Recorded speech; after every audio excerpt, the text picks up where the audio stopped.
Take the coils and cast them in a fiberglass resin to make the stator. So let's get started. For convenience, this is the stator mold that we offer from our website. Being a do-it-yourselfer, this is something that you can easily make. We use a laminate material which allows the stator to release easily after molding and provides a great surface finish. The coil assembly should fit snugly around the center core, which will keep it in perfect alignment inside the stator. Determine the location for the terminal buttons. Then drill a hole through the bottom plate, which will allow these to be bolted into place. In this next step, use tape to seal all of the open edges inside the mold. Take special care to make sure that all of the edges are sealed and that the tape is smooth and free of wrinkles.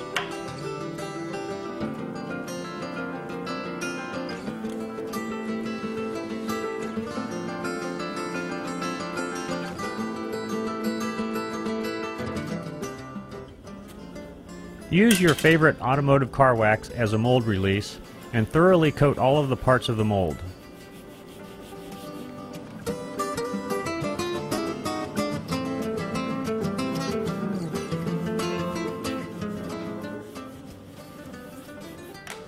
Put a mark on the edges of the parts.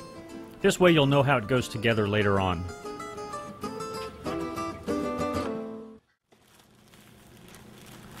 Carefully lay out the fiberglass cloth, then roughly cut a square piece that fits the base of the mold.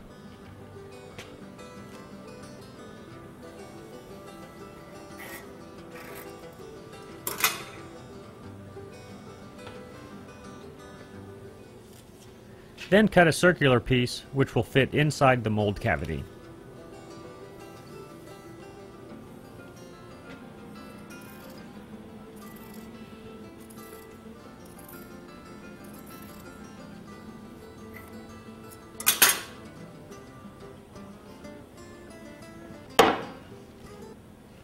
The square piece of fiberglass cloth then gets sandwiched in between the base and the center section of the mold.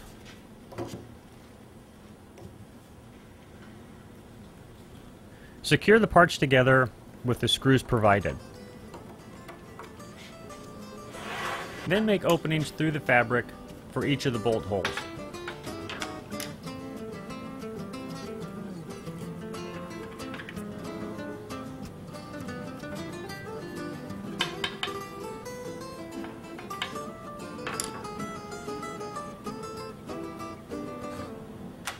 Install all of the bolts and washers, and now the mold is ready for casting.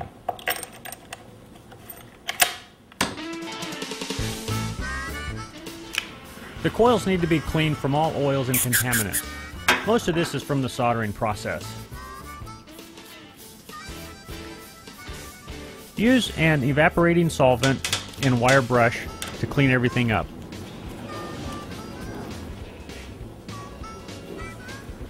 Now we can set the coil assembly inside the mold. Secure the terminal buttons in place through the screw holes that we drilled previously.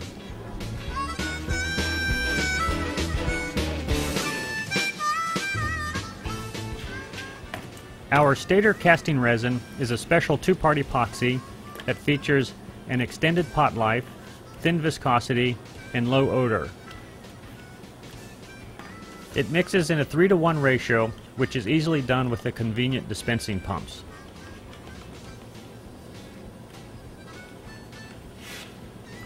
Pour some of the resin over the coils.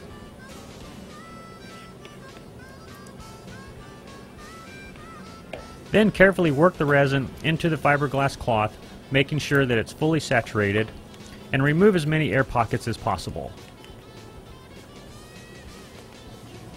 Our resin casting system makes it easy to mix the resin as it's needed. This helps eliminate any waste. Lay the circular piece of fiberglass cloth over the coils and continue to work it into the resin. At this point, it is not important to fill the mold all the way to the top, but do try to work out as many air pockets as possible. Then put the cover on the mold and tighten all the bolts.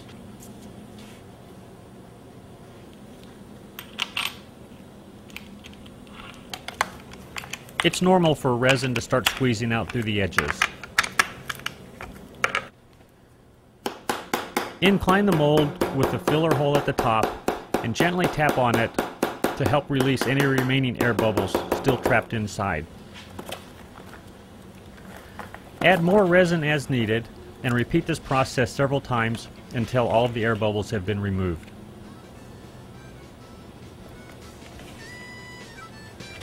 Then let it sit so the resin can cure.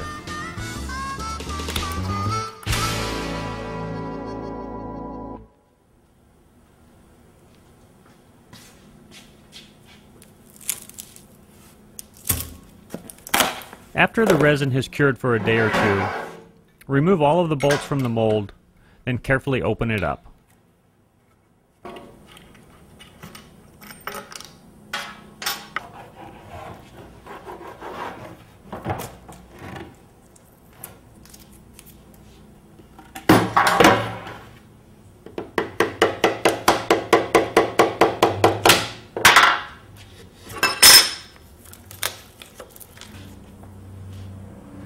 After the stator has been removed, carefully trim the edges.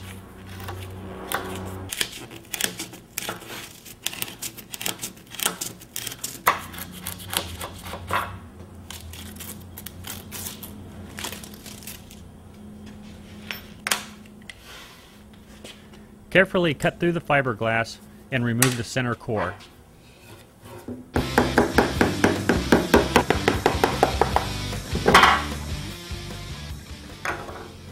Remove all of the tape and clean the edges with sandpaper. Then scrape the fiberglass off of the terminal buttons and clean these with sandpaper as well.